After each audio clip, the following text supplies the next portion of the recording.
Hello friends, welcome to இல்லறம் cooking. இன்றைக்கி நம்ம இல்லறமில் சக்கரை பொங்கல் எப்படி செய்கிறதுன்னு பார்க்கலாம். அதுக்கு முன்னாடி நீங்கள் இது வரைக்கும் இல்லறம் குக்கிங் சேனலை சப்ஸ்கிரைப் பண்ணலன்னா மறக்காமல் சப்ஸ்கிரைப் பண்ணி வச்சுக்கோங்க. கூடவே பக்கத்தில் இருக்க பெல் பட்டனையும் கிளிக் பண்ணிவிட்டு அதில் ஆளுங்கிற ஆப்ஷனை மறக்காமல் கிளிக் பண்ணி வச்சுக்கோங்க. இந்த சக்கரை பொங்கல் செய்கிறதுக்கு 1 கப் பச்சரிசியும் 1/4 கப் பாசிப்பருப்பும் எடுத்துக்கோங்க. இந்த அரிசியும் பருப்பையும் நல்ல ஒரு 2-3 தடவை கழுவிட்டு சுத்தம் பண்ணி வச்சுக்கோங்க. அடுத்தது ஒரு ப்ரெஷர் குக்கரை சூடு பண்ணிவிட்டு 4 கப் அளவுக்கு தண்ணி சேர்த்திக்கோங்க. இது தண்ணி கொஞ்சம் கரெக்டாக இருக்கிற மாதிரி இருக்கும். உங்களுக்கு ரொம்ப பொங்கல் லூஸாக இருக்கணும், இலகுன மாதிரி இருக்கணும் அப்படின்னா 5 கப்பு கூட தண்ணி சேர்த்துக்கலாம். இதில் கழுவி வச்ச அரிசியும் பருப்பையும் அப்படியே சேர்த்திட்டு குக்கரை மூடி வச்சு ஒரு 5-6 விசில் விட்டு வேக வச்சு எடுத்துக்கோங்க. இது வேகிறதுக்குள்ளே நம்ம வெல்லத்தையும் கரைச்சிட்டு வடிகட்டி எடுத்து வச்சுக்கலாம். அதுக்கு ஒரு பேனை சூடு பண்ணிவிட்டு 3/4 கப் அளவு வெல்லம் சேர்த்திக்கோங்க. கூடவே ஒரு 1/4 கப் அளவுக்கு தண்ணியும் சேர்த்திட்டு லோ ஃப்ளேமில் வச்சு வெல்லம் கரையிற வரைக்கும் மிக்ஸ் பண்ணிக்கோங்க. இதுக்கு பாகு எடுக்கணும்னு அவசியம் இல்லை, வெல்லம் கரைஞ்சாலே போதும். இதில் இருக்க குப்பையெல்லாம் வடிகட்டுறதுக்காக தான் நம்ம வெல்லத்தை கரைச்சிட்டு வடிகட்டி வச்சுக்க போகிறோம். இப்போ வெல்லம் நல்லா கரைஞ்சிடுச்சு. இதை அப்படியே ஒரு ஓரமாக எடுத்து வச்சுட்டு அடுத்தது பொங்கலுக்கு தேவையான முந்திரி திராட்சையும் வறுத்துக்கலாம். ஒரு பேனை சூடு பண்ணிவிட்டு ஒரு 2 டேபிள் ஸ்பூன் அளவுக்கு நெய் சேர்த்திக்கோங்க. சேர்த்திட்டு உங்களுக்கு தேவையான அளவு முந்திரி பருப்பையும் சேர்த்திட்டு அது நல்லா பொன்னிறமாக வறுக்கிற வரைக்கும் வறுத்து எடுத்துக்கோங்க. முந்திரி பாதி அளவுக்கு வறுபட்டதும் இதுலேயே திராட்சையும் சேர்த்திட்டு திராட்சை உப்பி வர வரைக்கும் வறுத்து எடுத்துக்கோங்க. இப்போ இதையும் தனியாக எடுத்து வச்சுட்டு குக்கரை ஓப்பன் பண்ணி பார்த்துடலாம்.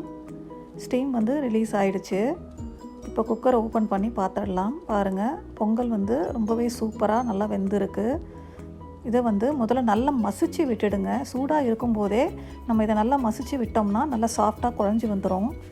வெள்ளை தண்ணி சேர்த்ததுக்கப்புறமா மசித்தோம்னா அவ்வளோவா நல்லா மசியாது. அதனால் முதல்லையே உங்களுக்கு தேவையான அளவு மசிச்சு விட்டுடுங்க. இப்போது நம்ம ஏற்கனவே கரைச்சி வச்ச வெள்ளை தண்ணியை இதில் வடிகட்டி சேர்த்துக்கோங்க. வெல்லம் எப்போவுமே வாங்கும்போது இந்த மாதிரி கருப்பு வெல்லமாக பார்த்து வாங்கிக்கோங்க. கருப்பாக இல்லாமல் லைட் கலரில் இருக்கிற வெல்லம்லாம் நிறைய கெமிக்கல்ஸ் போட்டிருக்கோம். அதனால தான் அந்த கலர் வருது. இப்போ பார்த்தீங்கன்னா பொங்கல் நல்லா சாஃப்டாக குழஞ்சி வந்திருக்கு. அடுத்ததாக ஒரு 3 டீஸ்பூன் அளவுக்கு நெய் சேர்த்திட்டு பொங்கலை நல்லா மிக்ஸ் பண்ணி விடுங்க. கலந்துட்டு உங்களுக்கு தேவைப்பட்டால் மறுபடியும் கூட நெய் சேர்த்திக்கலாம்.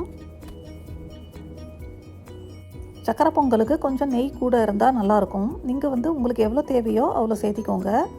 நான் மறுபடியும் இன்னும் ஒரு 3 டீஸ்பூன் நெய் சேர்த்திக்கிறேன். சேர்த்திட்டு இதை மறுபடியும் நல்லா மிக்ஸ் பண்ணி விட்டுடுங்க.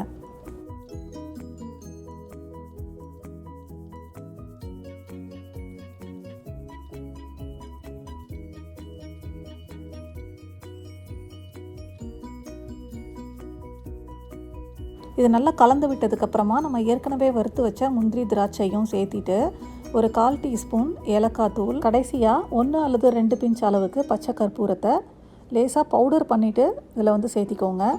சேர்த்திட்டு இதை ஒரு தடவை எல்லாத்தையும் நல்லா கலந்து விட்டுடுங்க. உங்களுக்கு தேவைப்பட்டால் ஒரு பிஞ்ச் உப்பு கூட சேர்த்திக்கலாம். இந்த ஸ்வீட்டாக இருந்தாலும் கடைசியாக ஒரு பிஞ்ச் அளவுக்கு உப்பு சேர்த்திக்கிட்டோம்னா இந்த ஸ்வீட் கொஞ்சம் தூக்கி காமிக்கும். அதுக்காக தான்.